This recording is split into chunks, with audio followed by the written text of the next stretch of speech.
좋아요와 구독하기는 사랑입니다. 네, 안녕하십니까. 2021년 5월 15일 한바로서 소식 전하는 고품격 부동산 토크쇼 부동산 별별 스타일 주신 여러분 환영합니다. 와우. 엄청 더웠어요, 날씨가. 안녕하세요. 예. 요새 시청자분들께서 소장님의 메소드 연기가 거의 지금 상한가를 계속 치고 있다는데요. 이참에 연기로. 네. 자, 날씨가 엄청 더워졌는데. 네. 아시다시피 저의 복장은 완전 여름이죠. 그러니까 말이에요. 깜짝 놀랐어요. 등장할 때부터. 네. 어제 사무실에 에어컨 켜고 집도 에어컨 켰어요. 이제 에어컨 켜고. 진짜 봄은 진짜 짧은 것 같아요. 갑자기 더워졌잖아요. 엊그저께까지 이거 바람막이 입고 다녔던 것 같은데 너무 덥더라고요. 그러니까. 네. 부동산 시장도 똑같은 거 봐. 맨날 뜨겁게 달아오르더라. 갑자기 확 식었다가 뜨겁게 달아오르더라.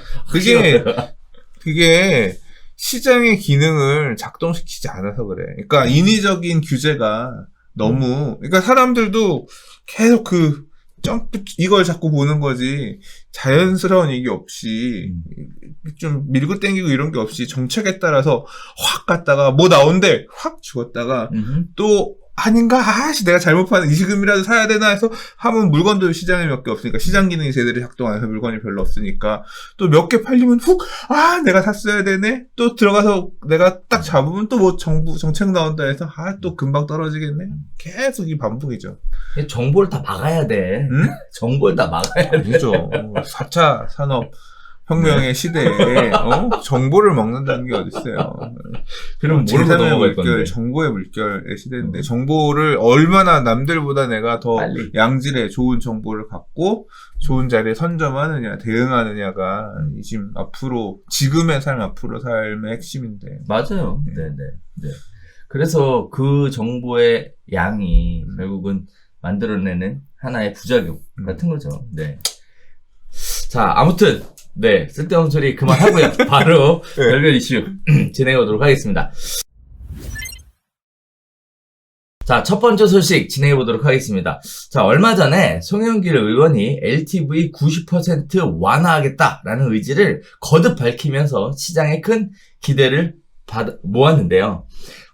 나온 뚜껑을 열어보니까 이게 참 어이없고 황당합니다.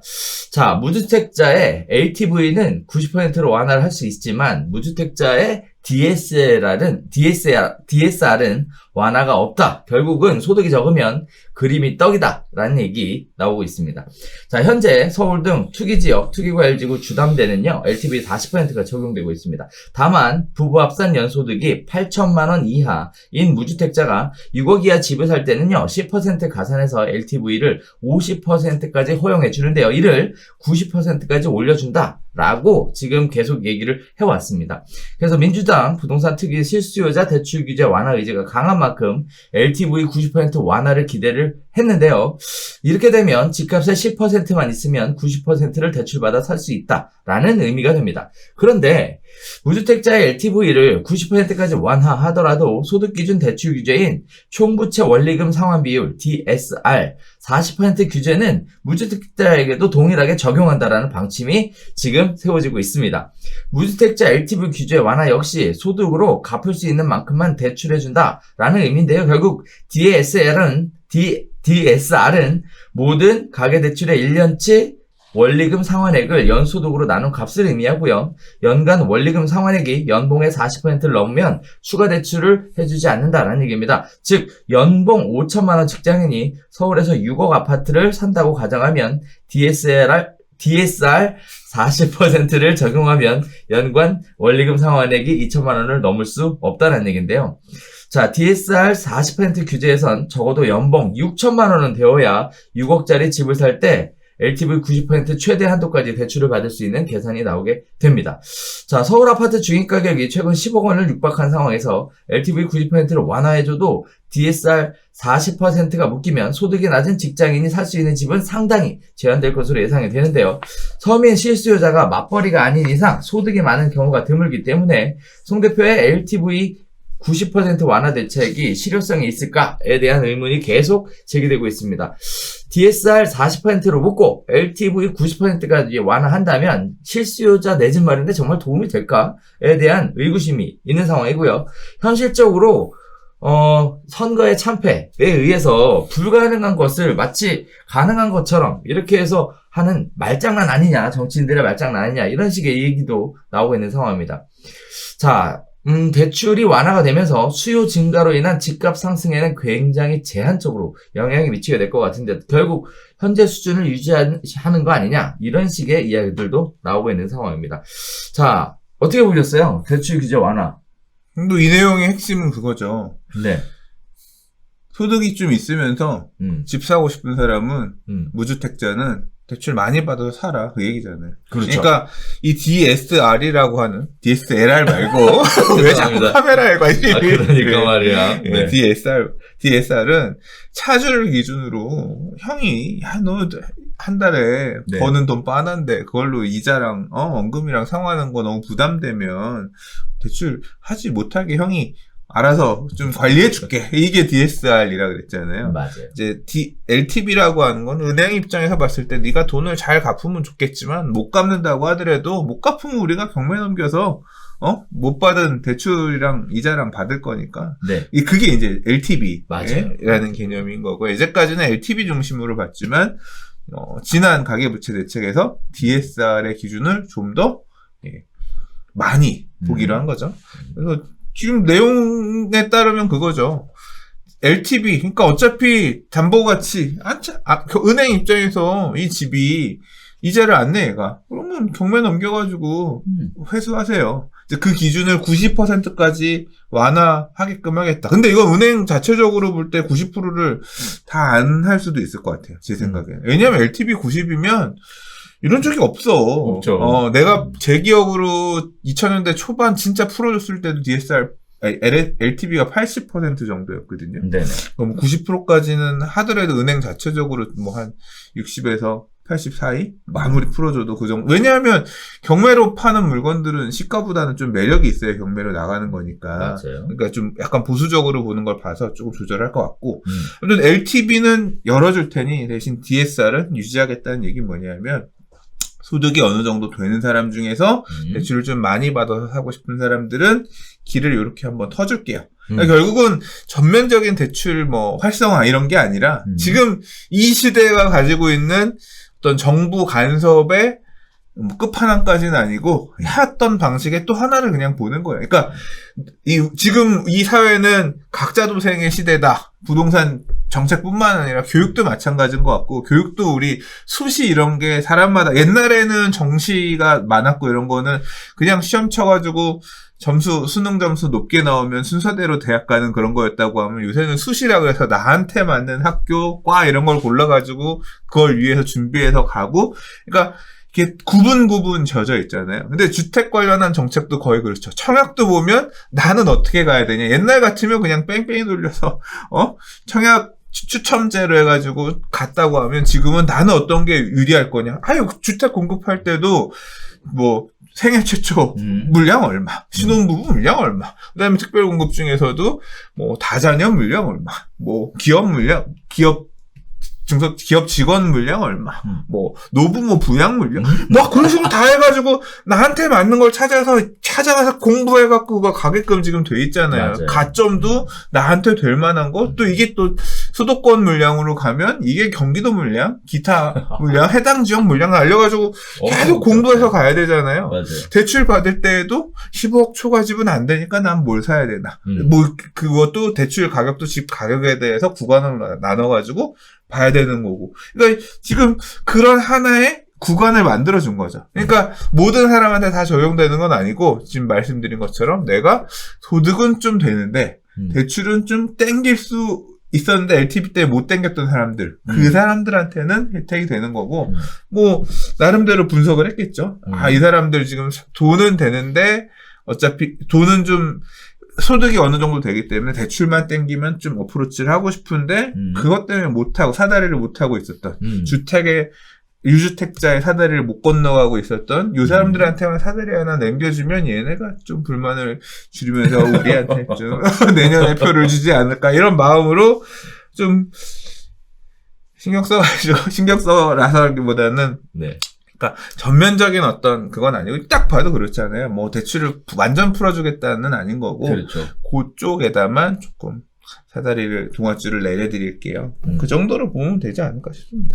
그래서 마치 LTV 90% 완화. 그래서 이제 무주택자가 LTV 90% 완화되면 이제 집을 살 수 있겠구나. 주거 사다리가 다시 생기는구나. 라고 기대했는데 정작 DSR이 그냥 유지가 된다니까 그 혜택을 받는 거는 말하긴 좋지. 그러니까 저희가 무주택 실수요자 분들을 생각해서 이렇게 했습니다.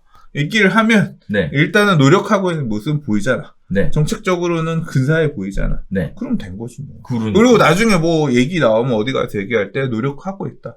그리고 이 방향이 이렇게 비난할 만한 내용이냐. 글쎄요, 뭐 저는 이게 지금 상황에서 대출을 막 완화해서 많이 풀어줘서 이 사람 저 사람 많이 그냥 대출을 받아서 집을 살 수 있게끔 된다라고 하면 그거 자체도 문제 아닐까요? 그렇죠. 네, 그러니까 이게 그렇게 비난할 만한 일인지 솔직히 저는 잘 모르겠어요.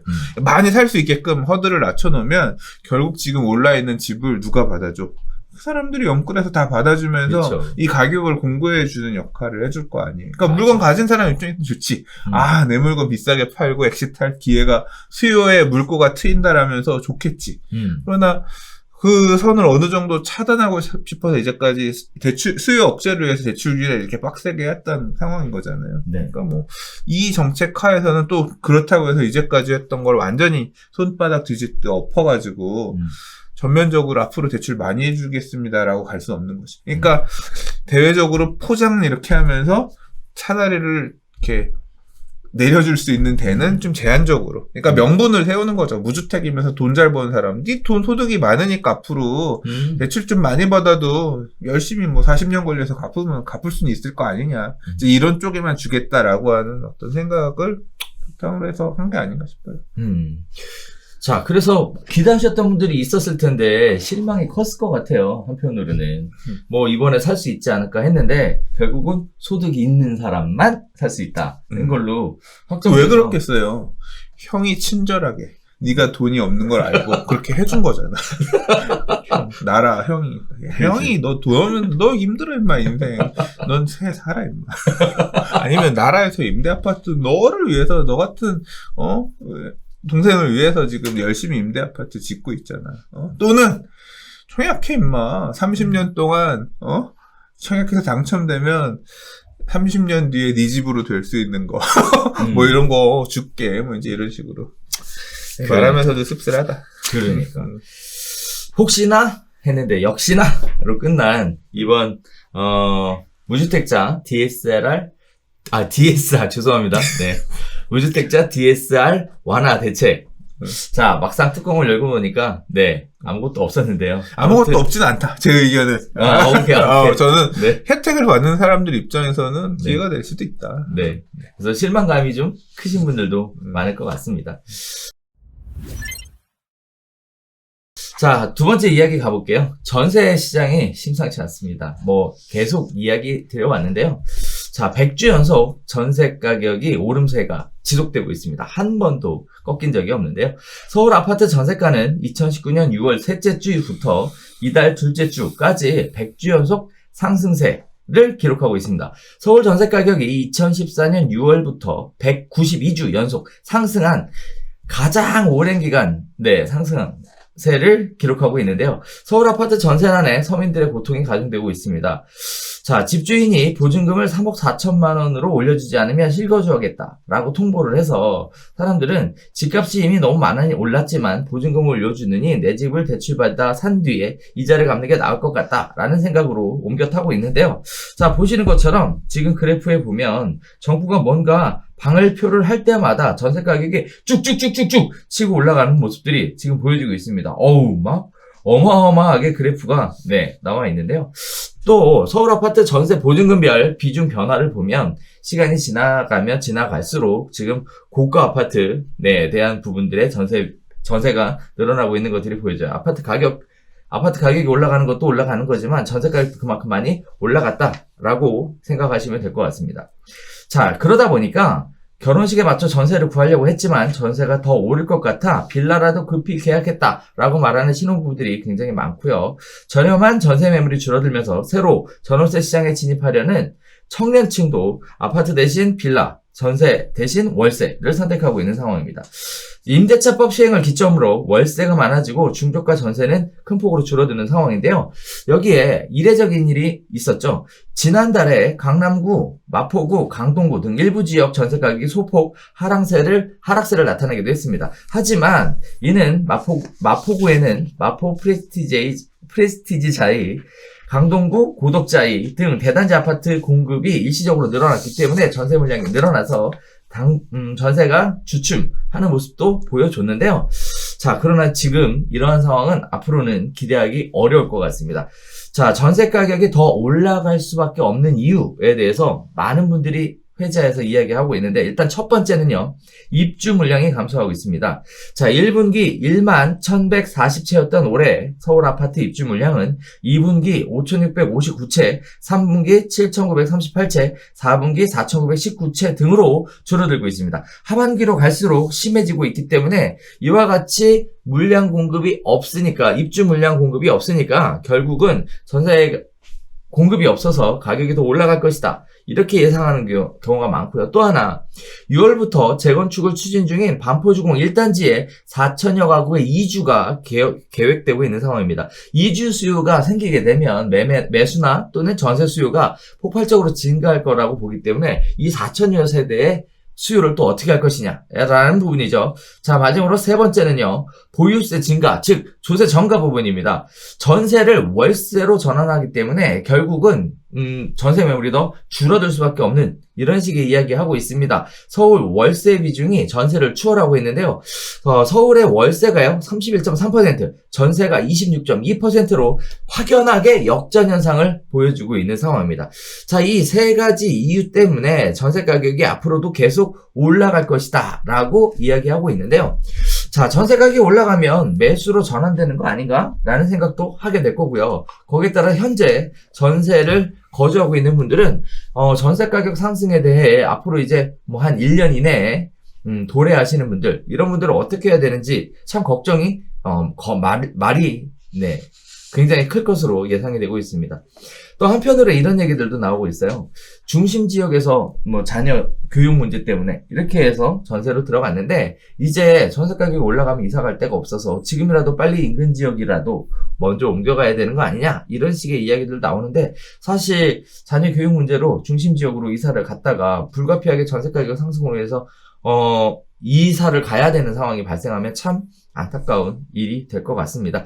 자, 이런 종합적인 문제들이 지금 전세시장에 쭉 깔려 있는데요. 전세시장의 불안 계속 얘기들이 나오고 있는데, 자, 이 세 가지 원인에 대해서 수장님은 어떻게 보셨어요? 제가 말씀드리는 얘기가 네. 별별스 할 때마다 했던 얘기를 자꾸 하고 또 하는 얘기라서 저 새끼는 맨날 똑같은 얘기하네 이렇게 생각하실까봐. 그렇지. 요즘 근데 저도 이제 개인적으로 이제 기사를 픽할 때 그런 생각을 하거든요. 근데 이제 중요한 거는 처음 보시는 분들도 있으니까. 그렇지. 네네. 그분들을 배려해서 잘 애청하셨던 분들은 했던 얘기 또 한다. 이해해 주셨으면 좋겠고, 처음 들으시는 분들은 지금 말씀드리는 이슈가 계속 적어도 작년부터 계속 맞아요. 해왔던 얘기들의 반복이에요. 그게 이제 드러나는 거고.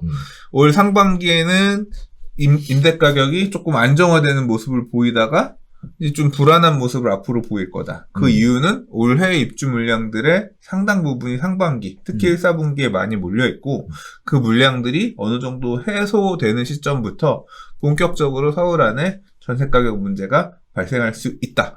우리 동네는 안 그러는데요? 전세 매물 없는데요? 입주 물량이 있는 데랑 없는 데랑 차이가 좀 난다. 그래서 전세 가격 불안은 지역마다 조금 다르게 나타난다. 그 얘기도 계속 해왔죠. 맞아요. 실제로 지금 보면 입주 2년차 물량들 이런 것들이 좀 나올 때가 있어서 가격이 흔들리는 지역도 있고요. 한편으로 어느 지역 보면 아예 매물이 없어. 그러니까 매물이 빵이에요. 아파트 매물이 빵이다가 갑자기 하나 튀어나오는데 물건 가격이 굉장히 호가를 높여서 나오거나, 얘기하신 것처럼 이제 반전세.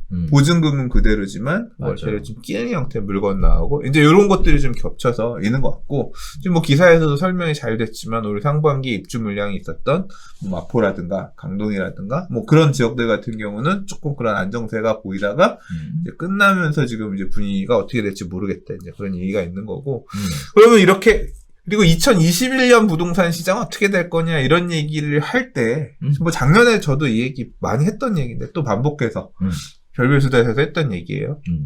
어떻게 대상자들은 그러니까 전세를 지금 내가 재계약을 해야 돼. 재계약을 해야 되는데 애가 학교 이런 게 매여 있거나 하면 울며 겨자 먹기로 월세, 반전세, 월세 올려주고 보증금은 그냥 그대로 하고 대신 증가분에 대해서 월세 드릴게요.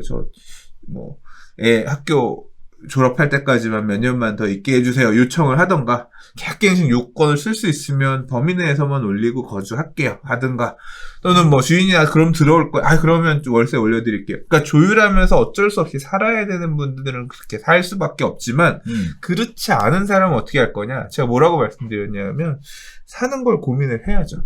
어떻게 고민을 하느냐. 이 동네에서 계속 거주하려면 적어도 이 금액을 줘야 된다. 그럼 차라리 이 차 사자. 근데 살려고 이사를 가려고 하더라도 내가 이 동네 집을 살 수는 없어요. 물리적으로 왜? 전세 가격이랑 매매 가격이랑 갭이 많이 차 있고 내가 차용해서 갖고 올 수 있는 돈이 없고 그러면 결국은 그러면 내가 출퇴근이 좀 멀어지더라도 희생해서 수도권으로 가든가 서울에서 좀 더 사이드 그러니까 급지를 낮춰서 이거 대출 규제라든가 여러 가지 규제 관련해서 말씀드릴 때도 계속 얘기를 했잖아요. 결국은 눈높이를 낮춰서 동네를 낮춰가지고 내가 살 수 있는 동네를 급을 낮춰서 내려가면서 매수하는 이런 형태대로 그게 이제 다 교차해서 이런 제도들이 그런 식으로 수요를 밀어내는 역할을 할 거다라고 말씀을 드렸는데 이제 그런 선택을 할 수밖에 없는 거예요. 내가 대출을 받을 수 있는 금액은 이거밖에 안 된다. 그러면 이제까지는 적어도 이 동네까지는 보려고 했는데 안 되니까 그러면 거기서 좀 더 외곽인 이쪽에 새 집을 입주할 수 있는 집을 볼까? 애 학교 이런 거 고려해가지고 볼까? 이제 그런 식의 선택지들을 강제 당할 수밖에 없는. 계속 임대로 살 수도 있지만, 임대료 올려주면 살 수도 있지만, 임대료 올려주고 또 2년 뒤를 기약해서, 4년 뒤를 기약해서 보는 이참에는 그러면 그냥 수도권이라고 하더라도 또 서울에서 외곽지라도 하더라도 사자. 이런 선택을 하는 수요층들도 분명히 나타나리라고 생각하고, 이미 나타나고 있어요. 그러니까 지금도 강남이라든가 핵심 지역의 신고가가 이제 간혹 하나씩 나오긴 하지만 거래량이라든가 이런 게 많은 지역을 보면 핵심 지역보다는 오히려 외곽지 작년 같은 경우도 보면 흔히 말하는 노도광이라고 대표 이런 지역들 거래량 많았단 말이에요. 맞아요. 예, 여전히 신고가들이 나오고 있는 이런 지역들 이제 그런 움직임들이 기다렸던 임대 재계약을 하려고 했던 매수세들이 밀려가면서 더 거래량을 늘리고 단단히 하는 특히 이제 6월 1일 기준으로 해서 종부세, 소유세, 보유세 문제 때문에 고민했던 이제 이 매도자들의 물건들이 닫히는 역할이 나타나기 시작하면 그때부터 만약에 오른 호가가 한두 개라도 몇 개라도 시장에 거래되는 게 반영이 되면 또 여름 이후부터는 전혀 다른 국면. 또 이제 그럼 대책 준비하고 있겠죠. 시장에 충격을 주면서 사지 마. 이제 할 만한 뭐 그런 게 나올 수도 있겠지만. 아무튼 그런 움직임으로 당분간은 갈 것 같습니다. 자, 전세 가격이 올라가게 된 가장 큰 계기 중에 하나가 임대차 3법 얘기들을 계속 해왔는데 요새 재미는 아주 좀 충격적인 그런 이야기들이 나오고 있는데요. 계약갱신 청구하면 임대료를 5% 이내밖에 못 올리잖아요. 네. 아파트에도 관리비를 달라고. 진짜 말 같지 않은 얘기들이 지금 솔솔 나오고 있는데 이것도 결국은 참 안타까운 일인 것 같아요. 근데 그거 달라고 주인이 요구하면 진짜 서럽고 막 되게 욕 나올 것 같은데. 그러니까 내가 임차인이면 주인이 만약에 네가 관리하는 게 뭐가 있는 그러니까 말이에요. 그거는 근데 소송에도 난 이길 것 같아. 정당하게 관리의 몫이 아니기 때문에 나중에 일단 주고 일단 부당이득 반환. 너 관리한 거 없고 관리비 이거 부당이득이다 해서 소송하면 나는 이길 것 같은데. 그럴까? 자, 이러한 부분들이 지금 임대차 시장 안에서 굉장히 뜨겁게 얘기들이 나오고 있습니다. 자, 관련된 얘기가 우리가 또 다시 한번 나누게 될 텐데요. 지금 전세 가격 상승으로 인해서 지금 임대인과 임차인 간의 분쟁도 지금 굉장히 늘 올라가고 있는 상황이고요. 이것 때문에 머리 안 아픈 사람이 없는 것 같아요. 임대인은 머리 안 아픈가? 임대인도 머리 아프죠. 머리 아프죠. 1억을 올려야 되나 2억을 야 이거는 좀 모르겠다. 근데 진짜 보니까 그래요. 이게 지역에 따라서 조금 다르고 올라간 데는 보니까 진짜 확 올라가네. 지금 제가 지난주 지지난주만 하더라도 전세 가격 조금 안정되는 데도 있는 거 지역 다르다 그랬잖아요. 네, 그렇죠. 그래서 맞아요. 이 보는 지역 중에 하나 전세 가격을 봤는데 매물이 빵이더라고. 아예 없어. 그래서 없다가 갑자기 하나 튀어나왔는데 제가 알고 있던 가격보다 일단 호가지만 2억이 높게 나왔어요. 그래서 또 다시 이렇게 올라간 그 지역이 보니까 반포 2주 지금 좀 전에 얘기하신 반포 네네네. 1, 2 사지고 지금 2주 시작하잖아요. 네네. 그 영향권에 있는 동네야. 그러니까 2주 나오는구나. 시작하니까 이제 임대 가격 호가 올라가 버리네. 이게 계약갱신 요구되는 아파트 전세랑은 시세가 얼마 차이 나냐면 한 5억 이상 차이 나요. 전세 가격이 두 개가 한 12, 3억 되고 하나는 7억. 와. 장난 아니다. 심각합니다. 네.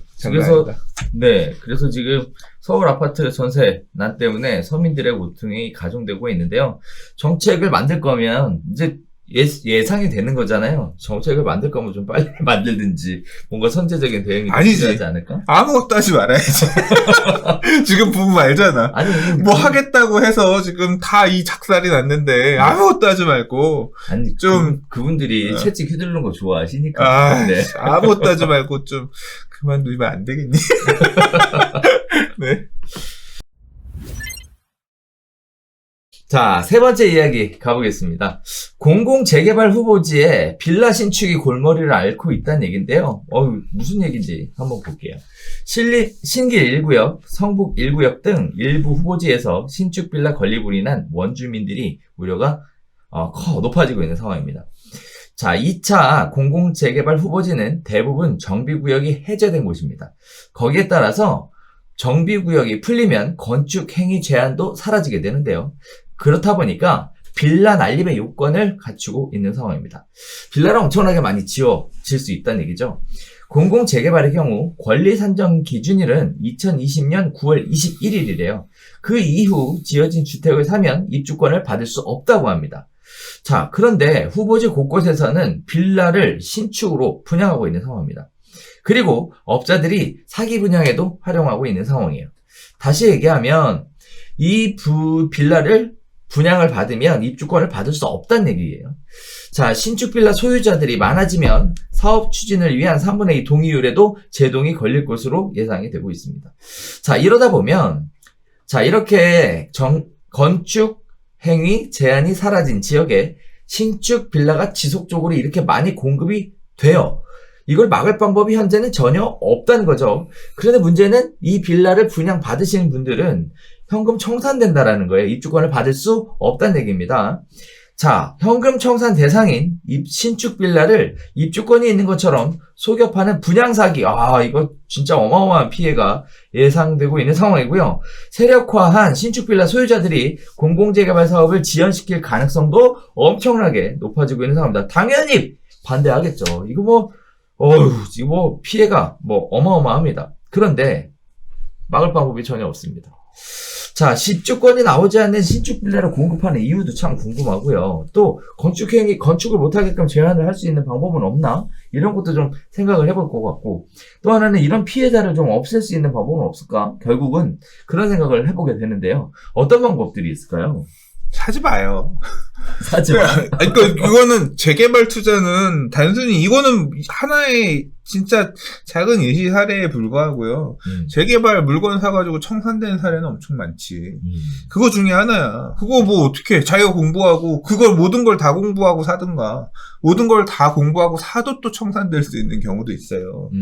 그러니까 되게 리스크 많은 투자입니다. 그냥 재개발구역 안에 빌라. 지금 내용은 그거죠. 권리산정 기준이라고 하는 소위 말하는 지분 쪼개기 금지 날짜 이후에 쪼개놓은 물건들을 샀는데 나는 구제가 안 되겠냐. 또는 그런 거 안 알아보고 사면 안 됩니다. 라는 거를 지금 골머리를 앓고 있다는데 알을 게 뭐가 있어. 그냥 나중에 청산되는 거지, 이 사람들은. 그러니까 그걸 잘못 산 분들은 청산되는 거예요. 그냥 잘 안 알아보고 샀으니까 그거에 대한 책임을 맞아. 책임져야지. 근데 스스로 그냥 비싸게 산 거 제대로 제가 못 받고 그렇게 되는 거지. 근데 사실 생각해보면 빌라를 분양을 받겠다라고 하는 사람들의 대부분이 이제 사회에 첫 발을 내들려고 하는 아니야. 사람들. 거의 투자 목적이지. 내지는 아이, 지금 여기 들어가서 신축 빌라 쪼개놓은 거 사는 사람들은 그냥 투자야, 다. 투기라 투자 표현이 약간 그렇지만, 네. 그런 뭐, 내 집 마련을, 그러니까 적은 금액으로 이 신축 빌라가 이 구역 안에서 인기 있는 이유는 단독주택, 다가구주택 이런 무거운 물건들에 비해서 신축 빌라, 신축이니까 전세 높게 받을 수 있잖아. 그렇죠. 그리고 그래서 내 금액, 자기 자본 비율을 최소화해서 투자할 수 있는 매력적인 투자 상품이니까 분양 자격만 되고 아파트 한 채 받을 수 있는 권리가 된다라고 하면 가장 매력적인 상품이니까 이런 신축 쪼개기 물건을 사는 거야, 매수자 입장에서는. 근데 그럼 그걸 살 때 잘 알아보고 사야지. 이게 됐는지 안 됐는지. 아리까리 하다가 어떻게든 쪽수를 밀어붙이면 될 거야. 뭐 이제 이런 식으로 판단을 했는데 내 판단이 틀렸어. 그러면 뭐 어쩔 수 없는 거지. 피눈물 나는 거지. 그럼 이런 빌라를 분양을 받았어요. 근데 전세로 들어갔어. 그럼 전세 세입자는 또 어떻게 되는 전세 거예요? 입장은 상관없지. 왜요? 보증보험 받아서 들어가든가. 전세 보증금은 청산금 나오는 걸로 해서 네. 자, 그거 이제 청산금이 전세 보증금만큼도 뭐, 설마 안 안 돼. 나올까? 아이, 그건 안 돼. 아니야. 안 되지, 당연히. 몰라. 그러면 이제 그 세입자한테도 피해가 되는 건데, 세입자는 그거 들어갈 때, 야, 이렇게 청산되는 물건이면 무조건 저거 해야겠다. 보증보험 가입해서 들어가야겠다. 그러니까, 이제 제가 이 기사를 픽한 이유 중에 하나가, 일단은, 이런 부분들에 문제가 생길 거라는 걸 전혀 예상을 못 했는지, 이런 게 좀, 그렇고요. 또 하나는, 진짜 몰라서. 몰라. 아예 몰라서. 관심이 없어. 사람들이 재개발 공부 언제 하냐면, 재개발 강의 언제 듣냐면, 집 사고 나서 공부해. 거의 그래. 그리고 공부하고 나서 하는 말이 뭐냐면, 이걸 내가 사기 전에 알았으면 더 잘했을 텐데. 맞아. 거의 그래. 이걸 공부하면 그때부터 사고 나면 그때부터 궁금해지기 시작하는 거랬다가, 내가 뭐 잘못 샀나? 이제 그때 물어보는 맞아, 거지. 확인하려고. 거의 그래. 공부 안 해, 사람들이. 그러니까 말이에요. 그냥 중개업자 또는 이런 사람들의 사람들의 말을 듣고 그냥 그대로 쫓아가서 하는 게 보통 일반적이야. 그러다가 이제 박살나는 거지. 얼마 전에 우리 잘 아는 사당동에 그 분이 나한테 전화를 했어. 이거 네. 공공재개발이랑 이런 거 관련해서 강의를 좀 하려고 권리산정 기준을 관련해서 나한테 네. 확인을 하려고 전화를 한 거야. 네네. 내가 하나하나 얘기를 해줬어. 네. 결론은 뭐냐면 강의하지 말아야겠다. 네. 정리가 안 돼. 너무 복잡해. 이게 지금 뭐 왜 안 알아보느냐라고 얘기를 했는데 지금 서울시가 명쾌하게 이걸 답을 안 주고 있는 부분들도 많아요. 예를 들자면 여기 기사에서 언급된 성북 1구역 같은 경우는 네. 2020년 9월 21일 기준으로 이후에 지어진 애를 청산을 할 건지 아니면 여기는 2003년 12월 30일 원래 지금 공공재개발 얘기가 나오기 전에는 기본계획이 서 있던 지역이란 말이에요. 맞아요. 그래서 그 기준으로 안 할 수도 있어요. 예를 들자면 공공재개발 올해 2번 발표했어요. 1월 달에 한번, 3월 달에 한번 발표했는데 1월 달에 발표한 지역들 같은 경우는 9월 20일이 아닐 가능성이 크단 말이에요. 가능성이 크다는 얘기는 아직 명쾌하지 않아. 나중에 관리처분인가 가서 관리처분 계획 수립할 때 청산자로 포함해서 갔는데 또는 분양 대상자로 갔는데 관리처분인가 그러니까 그때 가서 다투어. 지금 안 다툰단 말이에요. 왜냐면 분양 자격을 지금 정하진 않으니까. 그렇죠. 그러니까 몇 년 뒤에 발생할 일을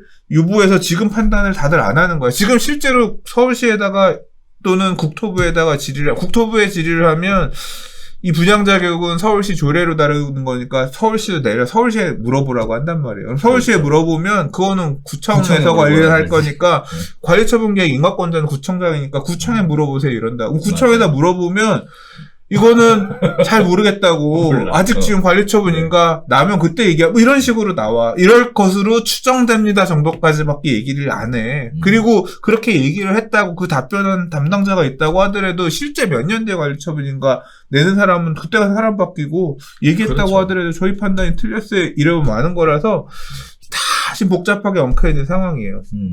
그러니까 저의 그때 그 질문에 대한 답변이 뭐냐면, 이거 권리 산정 기준이 그게 어떻게 되는 거야? 뭐 2월 4일 이후에 사면 되는 거 안 되는 거 물어보는데, 네. 그건요, 구역마다 달라요. 명쾌하게 딱 정리되는 구역도 있는데요. 아직 명쾌한 답변이 안 나와서 유보되어 있는 구역들도 많아요. 거기 사야 돼 말아야 돼? 모르죠 나는. 사는 사람들은 그거는 알아서 도박을 하는 거야. 성북 1구역은 원래 이 공공재개발 얘기가 나오기 전까지는 명쾌했어요. 2003년 12월 30일 신축 쪽에기는 그렇죠.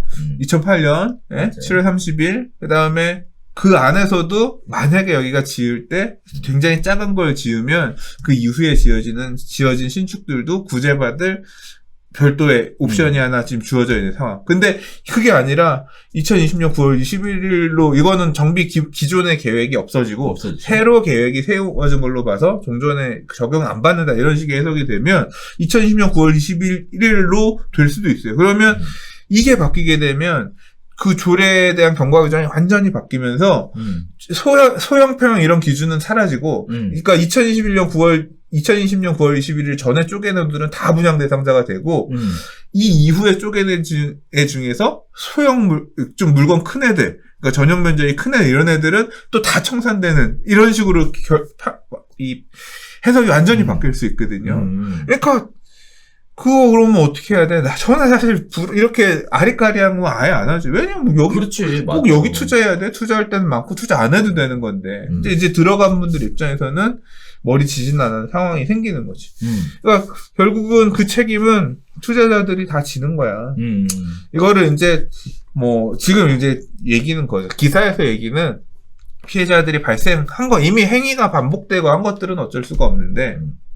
추가적인 피해자를 막기 위해서 뭐 건축 허가를 막자 제한해달라 뭐 얘기를 하고 있는데 이거 구청에서 보통 하잖아요. 그렇죠. 그냥 구청에서 얘기해서 하면 되는 거고 뭐 서울시에서도 선제적으로 뭘 할 수 있는 게 있으면 하면 되는 거고 그렇겠죠. 근데 허가니까 요건을 갖추면 해줘야 되니까 이제 뭔가 허가를 내줄 수 없는 요건이 없어서 이게 보통 하죠. 때문에 그러니까 개발행위 허가 제한하고 건축 허가 제한 걸 때 보통 그렇게 하죠. 여기는 정비 사업이 예정 추진될 수 있는 지역으로 보통 기한을 두고 그 다음에 연장할 수 있잖아요. 얼마의 기한을 두고 그런 식으로 해서 허가 제한을 할 수도 있겠죠. 자, 이게 두 가지 얘기가 지금 같이 맞물렸네요. 보니까 일단은 이런 지역에 빌라를 분양을 받으시면 현금 청산 될 수 있다는 거 하나. 그 다음에 또 하나는 앞으로 이런 피해자가 발생하지 않기 위해서 이런 신축 빌라 공급을 못하게 하는 거 하나. 이렇게 두 가지로 나뉘어 있을 것 같은데 제가 가장 우려하는 건 이제 선의의 피해자에 대한 부분은 이렇게 정리 한번 해보면 어떨까요? 정비구역이 지정이 됐었다가 해제된 지역은 다시 공공재개발로 지정될 수 있으니 이런 지역의 신축 빌라를 분양받지 말아라. 아니야. 아니에요? 그것도 알 수 없지. 저기 공공재개발 다시 간다 안 간다 어떻게 알아? 예를 들어서 공공재개발 후보지 요번에 지금 지정된 곳 있잖아요. 신청한 애들이 다 되지 않았어요. 그렇죠. 비율로 따지면 한 20%? 25%? 그러니까 생각보다 떨어진 곳들이 많아요. 그럼 그 동네 빌라 짓고 있는 사람들은 어떻게 해? 짓지 말았어야지. 왜 짓지 말았어야 돼? 나라에서 제발 빌라 좀 지으라 그랬잖아. 자력정비, 해제하고 나서 도시재생 사업 할 테니 낡은 집들 부수고 빌라 새로 지으시고 또는 집들 합쳐가지고 소규모 주택 정비 사업 하라고 나라에서 그렇게 추진했잖아. 그렇죠. 근데 왜 짓지 말았어야 돼? 말이 안 되는 얘기지. 그거 하라고 지금 엄청나게 지금 계속 해제 지역에서 도시 재생을 통해서 지역 활성화하겠다고 그거 하고 있는데 자, 엄청 싫어해 지금. 그러니까 자, 그다 또 지정되면 어떻게 해요? 그러니까 결국 알아서 각자 도생의 시대라니까. 이것도 저것도 아닌 거야. 와 진짜 시장 한 번 바뀌었다고 시장님 한 번 바뀌었다고 네. 이게 판이 이렇게 갔다 하니까 네. 참 자, 그래서 그런 리스크가 있다는 거 꼭 기억하셨으면 좋겠어요. 리스크가 되게 많아요. 네. 그냥 로또는 아무도 안 살려고 할 때, 막 그때 이제, 제발 좀 사주세요. 나라에서 제발 좀 사면, 그때 로또가 나오는 거고, 그렇죠. 지금 같은 때는 로또가 나오는 확률도 있지만, 폭탄을 잡을 확률도 되게 있다. 그래서 기다리는 것도 투자예요. 자, 그다음에 또 하나는요. 전세로 들어가시려고 하시는 분들은 전세 보증보험 꼭 가입하셔야 될 거. 이거 아무리 강조해도 지나치지 않습니다. 지금 안 그래도 이거 관련돼서 계속 얘기들이 나오고 있어요. 특정 어떤 지역이라고 말씀은 못 드리겠는데 지금 이제 그 우리 임대사업 이렇게가 뭐 570 뭐 그 얘기 나오잖아요. 그 내용하고 강서구. 네. 오늘도 엊그저께도 기사 나왔잖아. PD 수첩 이런 데서. 네네네. 또 있어요. 송파 쪽에도 있고 지금 그래 그 지금, 다주택으로 물건 개수 눌린 사람들 이 사람들의 임차인들은 그건 진짜 문제야. 그러니까 내가 그러니까 그거는 제도를 좀 마련했으면 좋겠어. 그러니까 나한테 임대를 주는 임대인이 다주택자인지 집을 몇 개나 갖고 있는지 또는 법인인지 나는 그런 다주택자 또는 법인이 임대인이면 절대 나는 임차 안 들어갈 것 같아. 그거 이런 식으로 터질 줄 어떻게 알아? 그럴 때 답은 하나지. 보증보험을 가입했으면 되지. 보증보험 가입. 그렇지. 그래서 보증보험 가입 이제는 선택이 아니고 네 필수인 것 같아요. 그렇지. 그렇게 네. 보험이 있으면 네. 야 진짜 웃긴다. 이게 일본 같은 나라에서는 임대인이 임차인한테 보험료를 그러니까 얘가 문제가 될까봐 너 보증금 없으면 그러니까 돈 떼일까봐 그러니까 우리나라처럼 보증금을 이렇게 많이 걸지 않잖아요. 그렇죠. 해외에는 보통 한 달, 두 달 임대료 정도를 그러니까 그거 받아서 안 내는 임대료 빼고 그 다음에 집 수리하는 비용 정도 쓸 정도로 해서 이제 보증금을 받는 대신에 보증금을 많이 못 거니까 보험을 걸게끔 해서 문제가 생길 때 그 보험료에서 해결을 하거든요. 근데 우리나라는 반대로 임대인이 개새끼일 수 있으니까 임차인이 보험을 받아야 되는 거꾸로 됐어. 어떻게 해라. 참. 자, 그래서 그 두 가지 부분 꼭 기억하시고 네 그리고 시장에 접근하셨으면 좋겠습니다. 자, 네 번째 이야기입니다. 금리가 심상치 않습니다. 자, 변동금리 비중이 70%로 올라가고 있는데요.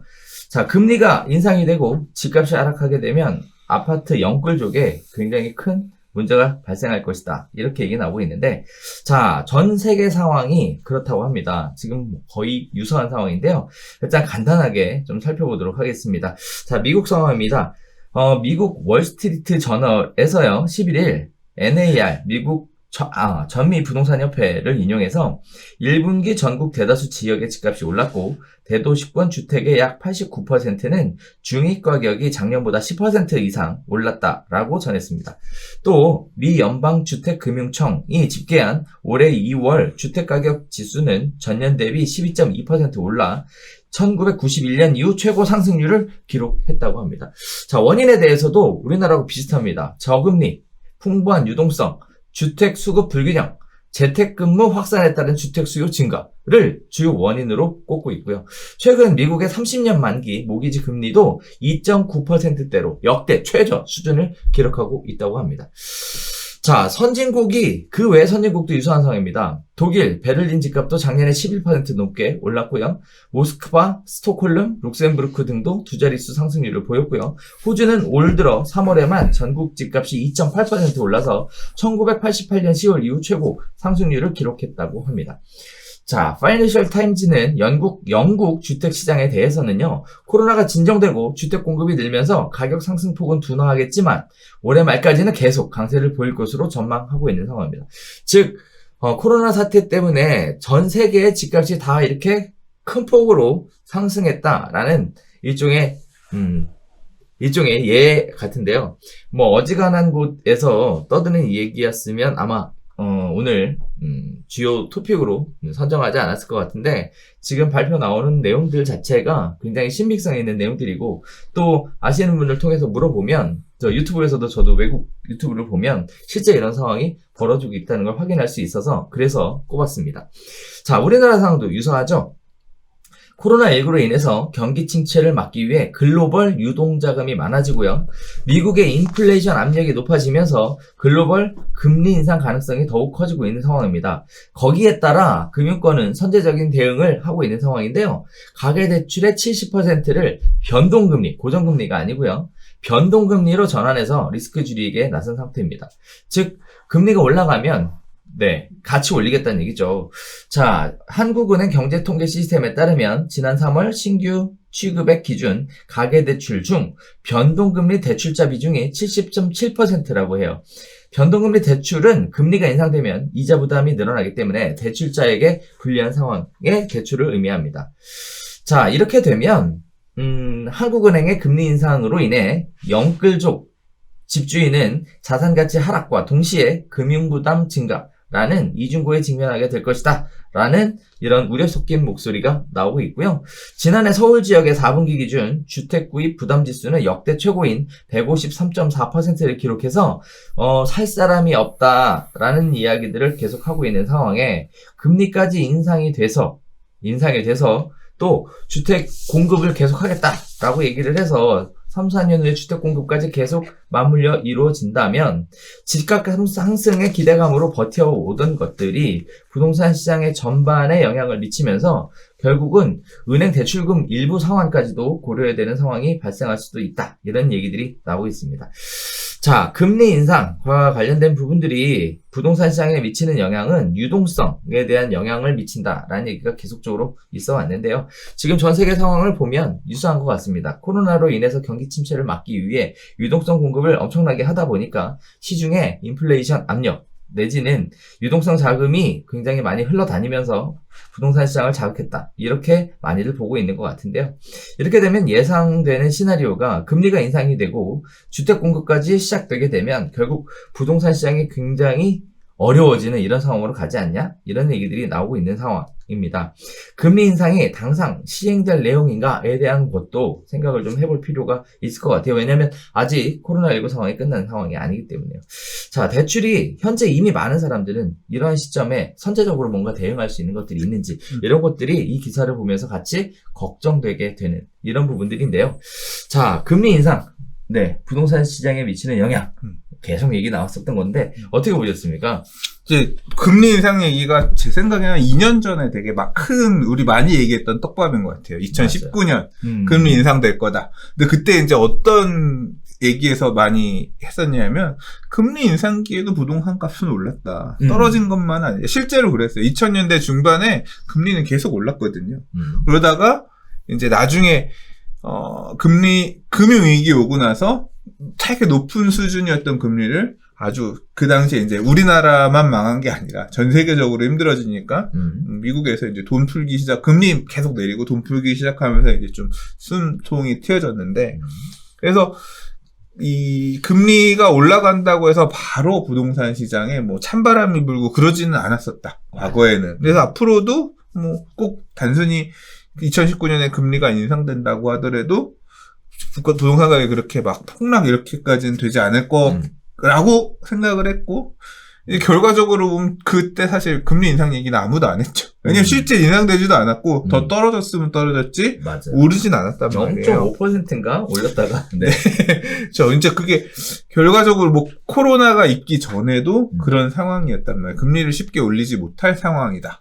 뭐 저는 사실 그런 정도의 거시적인 또는 미시적인 지식이 있는 그런 입장은 아니기 때문에 제가 그런 부분에 대해서 앞으로 어떻게 될 거다 예측을 하거나 또는 이래야 된다 저래야 된다 드릴 수 있는 말씀은 없어요. 그러면 뭘 얘기를 하느냐. 저는 철저하게 개인주의적인 각자 도생의 포지션에 있는 사람이란 말이야. 그냥 나는 어떻게 할 거냐를 얘기할 수밖에 없는데 저는 아무튼 계속 얘기했듯이 부채를 축소하고 있습니다. 예. 지금의 금리는요. 진짜 역대급으로 볼 수 없는 금리라고 생각해요. 너무 싸. 맞아요. 너무 낮은 이자야. 그러니까 과거에 제가 평균적으로 보면 이자까지 거의 한 20년 동안 이제 담보대출을 받아서 살아왔던 한 16년, 15년 제가 처음 대출을 받은 게 2005년에 처음 집 중도금 아파트 분양 중도금 대출 받으면 그때 처음 대출을 받았던 것 같은데 거의 6% 전후 대출을 쓰다가 6%대에 5% 중반에서 6% 정도, 보통 한 6%가 많았던 것 같아요. 그게 나중에 올라서 한 7, 8%까지 갔고 좀 고금리 썼던 애들은 막 8%대까지 금리 썼단 말이에요. 엄청 고통스러워요. 그 금리대가. 근데 이제 그게 금융위기 오고 나서 또는 이제 박근혜 대통령 시절에 기존에 쓰고 있는 금리도 고정금리로 갈아탈 수 있게끔 해주면서 2%대 금리 막 이런 걸 쓸 수 있게끔 됐는데 이게 은행 마진 고려하고 기본적으로 은행들끼리 쓰는 금리 고려를 하면 엄청 싼 금리란 말이에요. 더 내려가는 부분은 솔직히 모르겠고요. 그러니까 결국 쓰는 입장에서 할 수 있는 얘기는 이 금리가 더 올라가지만 않고 유지가 됐으면 하는 거잖아요. 근데 맞아요. 보세요. 6% 쓰던 금리가 2%대까지 떨어졌어요. 그러면 반절 이하로 떨어진 거잖아요. 그렇죠. 어마어마하게 싼 거예요. 맞아요. 근데 그러니까 지금 살만하긴 한데, 그러니까 저는 그 관점에서 볼 때 지금 살만한 건데, 2%대 쓰던 금리를 3%, 4%만 쓰더라도 그 사람들은 완전 패닉 수준인 거예요. 맞아요. 이게 쓰던 게 줄어드는 거랑 이게 늘어나는 거는 퍼센트가 완전히 달라요. 체감 자체가. 그렇기 때문에 대출이 부대끼는 분들, 그러니까 내가 지금 이미 쓰고 있는데 앞으로 이 금리가 그래도 적어도 계속 유지가 되지 않겠냐, 내 소득 범위 안에서는 이 대출을 끌고 갈 수 있지 않겠냐 생각하는 분들이 이 금리가 올라가기 시작하면 이게 대응이 안 되는 수준이 될 수 있다니까. 그러니까 적어도 지금 상황에서 대출을 줄여가야 금리 인상기에는 버틸 수가 있지. 뭐 여기서 더 공격적으로 뭐 대출을 끌어당겨서 뭘 더 투자해야겠다 이런 식으로 갔다가는 예상치 못한 방향으로 가면서 굉장히 힘들어지는 상황이 생길 수가 있어요. 예. 그렇게 골로 간 사람을 제가 알아요. 그렇게 더 시장, 그러니까 결국 인생은 도박이고 투자도 도박이고 베팅할 수 있지만 굉장히 뭐 집값이 지금 요번 챕터에서 읽은 기사들 중에서도 보면 금리 인상에 대한 얘기가 있지만 한편으로는 다른 나라 부동산 가격이 많이 올랐다잖아요. 맞아요. 최근에 제가 기사 보는 것 중에서 부담스러운 부분이 그거예요. 우리나라 별로 오른 것도 아니야. 딴 나라는 훨씬 많이 올랐어. 우리나라는 이 정도면 부동산 정책 잘 쓴 거야. 막 이런 식으로 실드 치는 분들이 계세요. 근데 그 얘기와 별개로 다른 나라가 이제 어느 정도 코로나 충격에서 회복되면서 특히 미국 같은 경우가 지금 부동산 그렇죠. 급등하면서 거래량이 막 늘고 있다. 이제 이런 내용들이 보이거든요. 네.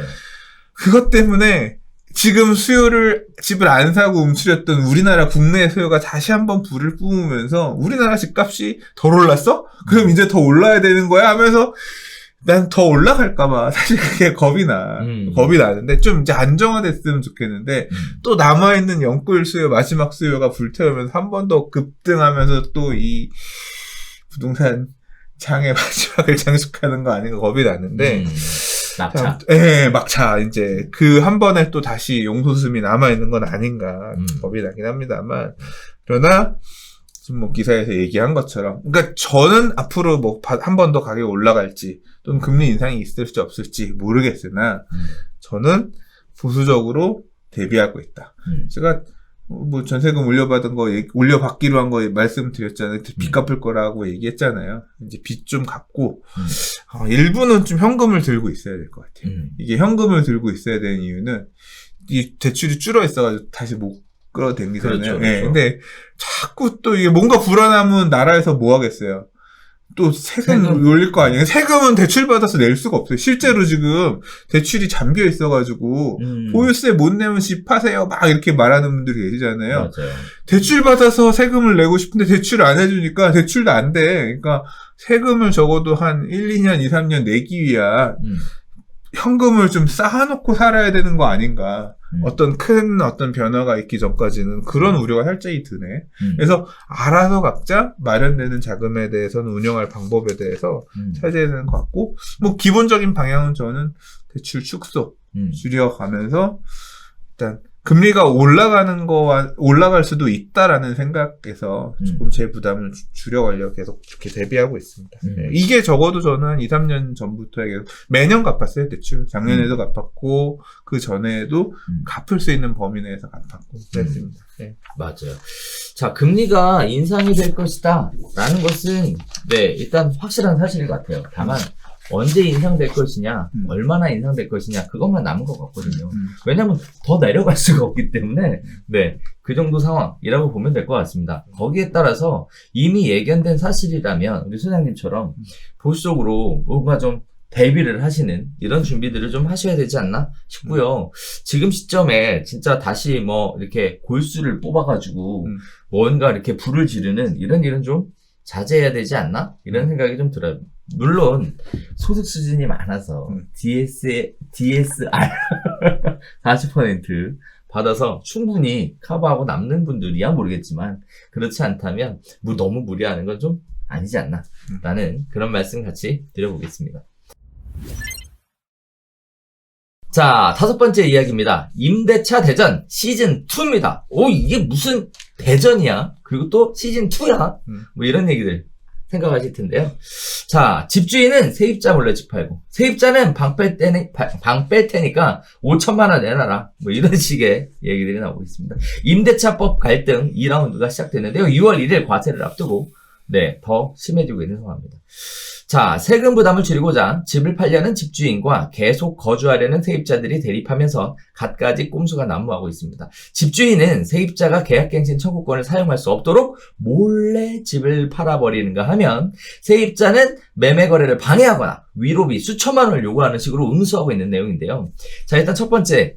첩보작전 하듯이 집하는 다주택자들 이야기입니다. 최근 강남이나 마용성 등 서울 인기 지역에서 전월세 낀 집을 처분하는 사람들이 가장 많이 쓰는 방법은요. 잔금을 치르기 전에 소유권 이전 등기를 먼저 넘기고 선등기 후잔금 하는 전략을 가장 많이 사용하고 있습니다. 주로 임대차 계약 기간이 6개월 이상 남은 집주인들이 활용하고 있는데요. 바뀐 임대차법에 따라서 세입자는 계약 만료 6개월 전부터 2년의 추가 계약을 요구할 수 있기 때문에 집주인은 실거주가 아니면 세입자의 요구를 거부할 수 없는 상황입니다. 자, 매매 대금을 덜 받은 상태에서 소유권을 넘기는 것이 매도자 입장에서 위험하기 때문에요. 매도자들은 덜 받은 집값만큼 해당 주택에 근저당을 설정하는 식으로 안전장치를 하고 있는 상황입니다. 자, 반면에 세입자들은요, 방 뺄 테니까 5천만 원 달라 라는 식의 요구를 하고 있는데요. 가장 대표적인 것이 집을 보여주지 않는 식으로 거래를 방해하거나 이주 대가로 거액의 위로금을 요구하는 형태입니다. 자, 지난해 홍남기 경제부총리가 세입자를 내보내는 조건으로 2천만 원을 줬다는 뉴스가 나온 이후 굳이 계약을 갱신하지 않아도 세입자가 위로금을 요구하는 게 관행처럼 굳어지고 있는 상황입니다. 위로금 시세도 작년엔 1,000만 원 정도였지만 지금은 2천만 원, 많게는 5천만 원까지 요구하는 사례도 있다고 하는데요. 퇴거에 합의하는 척 시간을 끌다가 나중에 계약 갱신을 요구하면 위로금을 더 받을 수 있다. 쫓아내면 실거주하는지 검증하겠다. 이렇게 협박해라. 이런 식의 정보들이 계속 오고 가고 있다고 합니다. 자, 임대차 분쟁도 관련돼서 계속 증가하고 있는 상황입니다. 작년 11월 192건에서 올해 2월 154건으로 줄었다가 3월 177건, 상당 건수는 올해 2월 5,997건에서 8,394건으로 한 달 사이 40%나 임대차 분쟁 상당 건수가 늘어나고 있는 상황입니다. 자, 뭐 전혀 관련 없는 사람이 보기에는 이 내용 자체가 어떻게 보면 대전 시즌2라는 관전 내 포인트로서 뭐 어떻게 보면 재밌는 이야기일 수 있겠는데요. 해당 당사자 입장에서는 정말 웃어야 할지 울어야 할지 정말 답답한 상황입니다. 합의가 가장 좋은 대안이라고 하는데 도대체 누가 어떻게 합의를 하라고 하는 건지, 대충 만들어 놓고 국민들이 알아서 하라고 하는 이놈의 정책은 뭔지, 지금 전월세 임대인과 임차인 간의 분쟁이 극에 달하고 있는 상황인데요. 자, 이런 식의 정보가 많이 얘기가 되고 있는 것 같아요. 중개업에도 이런 식의 것들을 상당히 많이 보시거든요. 이런 식의 얘기들 많이 보셨죠? 근데 이거 뭐 새로운 거 아닌 것 같은데? 아, 그래요? 기존에 다 작년에 얘기했던 거잖아. 예를 들어 첫 번째 얘기는 워낙 흔한 거잖아요. 지금 사실 첫 번째 첩보하듯 집하는 다주택자들, 그리고 임대차는 매수인이 승계하는 거고, 그렇죠. 뭐 그걸 통보하든 통보하지 않든 승계가 되는 거 아니에요? 뭐 어떻게요? 임차인한테 나 집 팔 거예요 얘기 안 해도 돼요. 상관없잖아. 네. 그러니까 그렇게 해서 매수를 하는 거고, 지금 그러니까 매매 대금을 다 지급받지 않은 상황에서 일단 먼저 등기 먼저 넘겨주는 거잖아요. 그렇죠. 이유는 종합부동산세, 그러니까 보유세를 떠넘기기 위해서, 매수자한테 떠넘기기 위해서 돈 다 안 받고 등기 먼저 넘겨주는 거고. 맞아요. 그다음에 매수자는 올해 보유세는 내가 내는 거지만 매수자는 매도자만큼 보유세가 안 크니까 뭐 네. 다주택이 아니라고 하면 그럼 먼저 가고 그럼 미지급금은 어떻게 해요? 미지급금만큼은 이 집의 후순위로 전세에 대한 후순위로 근저당 설정해서 나중에 돈 주면 그때 근저당 풀어드릴게요. 네. 근데 그렇게 협의해서 매매를 하는 거니까 이거는 어떻게 보면 첩보작전하듯 판다기보다는 양쪽의 이해가 맞물린 거죠. 매도자는 올해 보유세 내기 전에 소유권을 넘기고 싶은 거고 매수자는 이 집의 세입자를 내보내고 실입주를 해야 되는데 맞아요. 그런 목적으로 실수요자가 사는 거니까 맞아요. 그러니까 그런 목적을 하는데 뭐 그러면 돈 다 안 받고 등기 넘겨준다니까 저는 올해 1년 보유세 정도는 낼 수 있어요 라고 해서 지금 그렇게 들어가는 서로 나중에 그리고 이제 자기가 매수한 다음에 아직 계약갱신 요구할 수 있는 기한 안에 거절을 하면 되는 거지 내가 실입주 할 거니까 그렇게 해서 가는 뭐 꼼수라기보다는 저는 당연한 선택지 중에 하나 꼼수라는 표현이 약간 좀 적절하지 않다 이런 식으로 거래하는 거를 뭐 얼마 전에 뉴스 보니까 이게 갭 투자다. 뭐 이런 식으로 전세 끼고 사는 갭 투자다라고 해서 말도 안 된다. 이게 어떻게 갭 투자나. 미리 가서 사놓는 건데. 그렇잖아요. 그렇죠. 이거 갭 투자가 아니지. 실수요자가 실수요자죠. 계약갱신 거절하고 나서 실거주 하기 위해서 미리 전세에 낀 상태에서 매수를 하는 거지. 이거 갭 투자가 아니고 이거 빼야 되는 거지. 실입주를 하는 조건으로 보면. 맞아요. 누가 그 표현 갭 투자로 써서 이거 갭 투자로 보면 안 된다. 그러면 내일 아침에 밥하려고 밥에 예약 걸어놓으면 그거는 개판이야. 누가 그런 표현 써서 그렇지 밥은 그 아침에 일어나서 그때 눌러야지 미리 밥 누르면 안 되지 그 표현 써서 엄청 웃었는데 그러니까 그 갭 투자는 아니다. 그러니까 당연히 이거는 실수요자가 이렇게 살려고 하면 이런 물건을 노려서 좀 더 저렴하게 등기 6월 1일 이전에 쳐드릴게요. 가격 좀만 내고 해주시면 안 돼요. 그렇게 사는 게 맞는 표현이지. 그 날짜도 이제 얼마 안 남았어. 그리고 세입자들이 집 빼드릴 테니까 대신 합의금 주세요. 뭐 작년에 1,000에서 2,000 정도가 많이 얘기했는데 지금 5,000까지 나온다고 했는데 그때 저는 5,000, 1억도 충분히 달라고 할 수 있을 이게 가격이 비싸지 않은 동네는 1,000, 2,000도 크지만 이 갭이 큰 또는 이 실입주 할 수 있고 없고에 따라서 매매가 차이가 1, 2억 벌어지는 데도 있잖아요. 그런 지역 같은 경우는 빼드릴 테니까 5,000 주세요. 그게 이제 매도인 입장에서는 이게 말이 돼 싶긴 하지만 실입주 가능한 물건으로 바꾸고 내가 돈 더 받을 수 있으면 뭐 또 그게 윈윈할 수도 있는 거잖아요. 그때 생각해볼 내가 너한테 돈을 줄 이유는 없지만 뭐 너의 권리를 어떻게 보면 임차인은 거주할 수 있는 권리를 포기하고 그거에 대한 합의금을 받는 거니까 열받긴 하는데 또 필요에 따라서는 윈윈할 수 있는 그런 방법 중에 하나인 거지. 그래서 저 기사 보고 5천만 원? 이건 좀 이 기자 양반 이거 좀 심했다 이렇게 생각했는데 그럴 수 있겠네요. 그럴 수 있죠. 이게 실제로 20, 30억 하는 아파트 단지에서 매매가가 2, 30억 하는 단지고 날짜 이런 거인데 매수자가 있어. 언제 들어갈 수 있는 물건으로 되면 나는 이거 지금 팔긴 무조건 팔아야겠는데 입주 날짜 맞춰주는. 근데 내 집은 전세계에 있어서 절대 안 돼. 세입자가 근데 입주가 가능한 물건은 예를 들어 25억인데 입주가 불가능한 물건은 뭐 22, 3억 나와 있어. 왜냐면 상한가 차이도 있잖아요. 그러면 이거 세입자님 혹시 집 좀 비워줄 수 있어요? 얼마 줄 건데 이사비 1,000만 원. 그 돈으로 안 돼. 5천만 원 줄게. 그럼 해드릴게요. 될 수 있잖아. 그러니까 그렇죠. 합의의 문제지. 굳이 계약갱신 요구권이 아니라고 하더라도 그러니까 가격이 입주 여부에 따라서 이렇게 벌어지는 상황에서는 고가주택에서는 충분히 그러니까 이 지역에 따라서 가격에 따라서 다 달린 문제다. 그래서 뭐 꼼수라기보다는 그냥 시장 왜곡이 만든 어떤 또 하나의 거래 관행 뭐 그런 앞으로 뭐 이런 게 계속 보이지 않겠어요? 그렇죠. 왜냐하면 고착화되겠지. 임대차 3법이라고 하는 지금 계약갱신 요구권 전월세 상한제라고 하는 게 더 강화되면 강화되지 완화되기는 어려울 거 아니에요. 받아들여지기 시작하면 이 비가역성으로 인해서 계속 갈 거 아니에요. 결국 그러면 뭐 이런 상황 하에서는 당분간 이런 식으로 임차인이, 그러니까 내가 임차인, 이게 임차인 포지션에서 얘기를 하는 게 아니라 나도 임차인 될 수 있잖아. 그럼요. 내가 임차인 네. 됐을 때는 똑같이 요구할 수도 있는 거고, 또 임대인 입장에서는 받아들여, 그래, 그러면 나도 그렇게 줄게 해서 합의해가지고 내보낼 수도 있는 거고, 그러면 다음번에는 나는 합의금 그때 5천만 원 줬으니까 나는 한 1억 받아볼까 하면서 나는 또 임차인 될 수도 있는 거고, 그렇게 일종의 관행화 될 것 같아요. 지역에 따라 금액은 바뀔 것 같습니다. 맞아요. 자, 부동산 시장에 매물로 나와 있는, 매도를 계획하고 있는 매물로 나와 있는 매물 중에서 실입주가 가능한 매물과 실입주가 불가능한 매물의 가격의 차.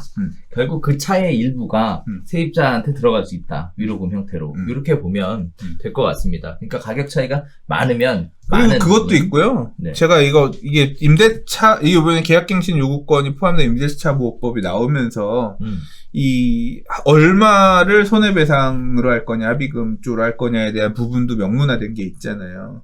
이게 전세 가격이 예를 들어 이게 계산해 보면 그렇게 예를 들어서 지금 전세가랑 내가 새로 받을 수 있는 전세가랑 3억이 차이 난다, 5억이 네. 차이 난다 하잖아요. 그 5억을 월 차임으로 환산해 가지고 1년, 2년, 3년, 4년 해보잖아요. 네. 그러면 생각보다 금액 커요. 네. 그러니까 이게 1,000만 원 이런 수준이 아니라요. 그 기한을 나눠서 이 역산을 해서 받을 수 있는 합의금의 금액을, 그러니까 임차인이 정당하게 요구할 수 있는 합의금의 금액을 계산해 보면 되게 커요.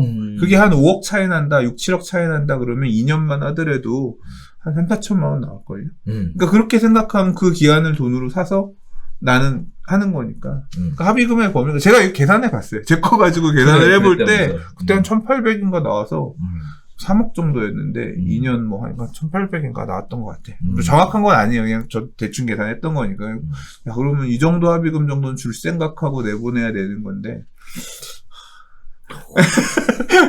이게 잘못하면 이런 것도 있겠어요. 이제 계약갱신, 그러니까, 불가피하게 이제 세입자한테 보통 그러잖아요. 나 이러이러한 사정이 좀 생겨서 좀 집을 좀 비워달라. 보통 우리 그동안 관행적으로 이런 부분들이 있었는데 이제는 당당하게 그러면 위로 뭐 합의금으로 얼마 주세요. 이런 부분 해도 되지. 아니 그 계산하면 되잖아. 법에서 얘기했잖아. 아니, 내가 이거 생기기 전에. 그렇지. 이 법이 생기기 전에 이제 할 때 그러니까 이사 비용에다가 위로금 정도 주세요. 그러면 300만 원? 그거 너무 많은 거 아니에요? 감정적이었다고 하면 맞아. 지금은 딱 그게 계산이 되니까. 그러니까. 네. 왜 이렇게 자꾸 합의를 하래.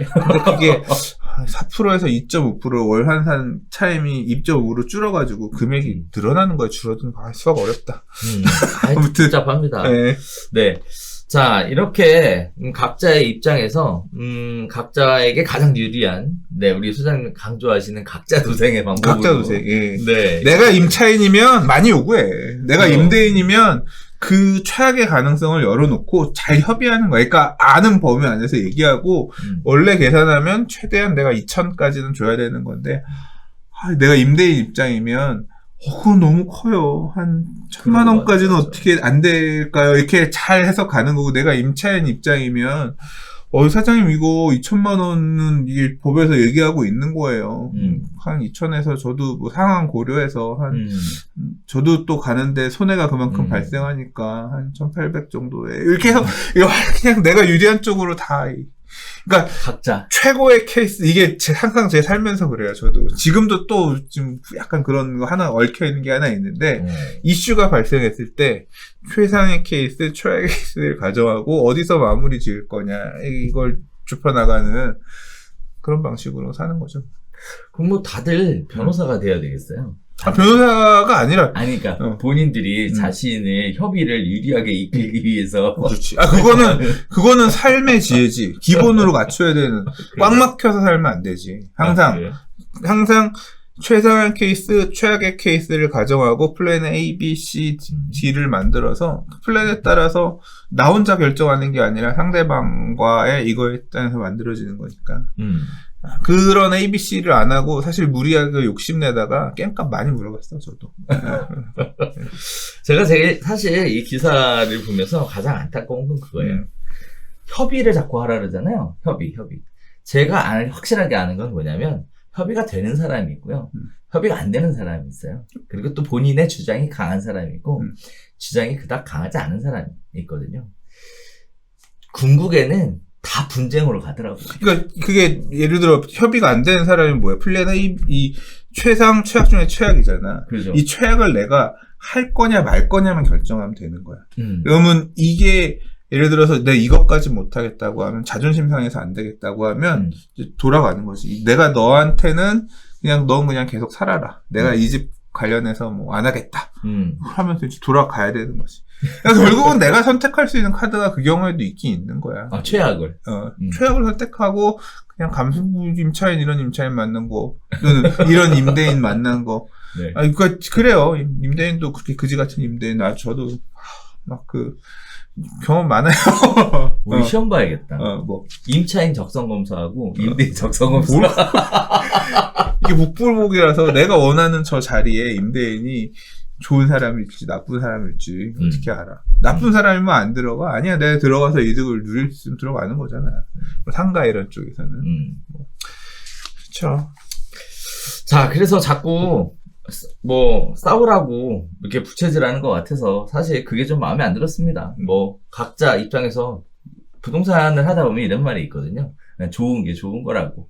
원만하게 좋게 서로 양보해가면서 가면 되는데 그게 안 되는 케이스들이 가면 갈수록 많아지고 있다라는 거. 그래서 사회가 더 각박해지는 거 아닌가 이런 생각이 좀 들어서요. 개인적으로 이 기사를 보면서 협의 얘기 나오고 그 분쟁 얘기 나오니까 씁쓸하더라고요. 그냥 큰 틀에서의 어떤 이런 변화. 이게 이 정도 저것도 안 생길 만한 그런 이슈는 아니었잖아요. 그러니까 이게 어떻게 보면 제가 생각할 땐 적어도 10년 이상 묵은 전월세 상한제나 계약갱신 요구권은 정치권에서 10년 이상 묵은 떡밥 중에 하나였잖아요. 임차인 맞아요. 보호를 위해서. 그걸 갖다가 이번에 칼을 들어서 바꾼 거고, 반대는 되게 많았고, 지금 시행하기 적절하지 않은 어떤 임대차 보호 대책이다라고 했지만, 뭐 일단 밀어붙였잖아요. 쪽수로. 그래서 통과됐고, 이제 이거 갖다 되바꿔 할 수는 없는 거기 때문에, 이게 지금 아까 관행처럼 또는 받아들여진 하나의 어떤 상식처럼 그렇게 장착될 거라고 생각도 해요.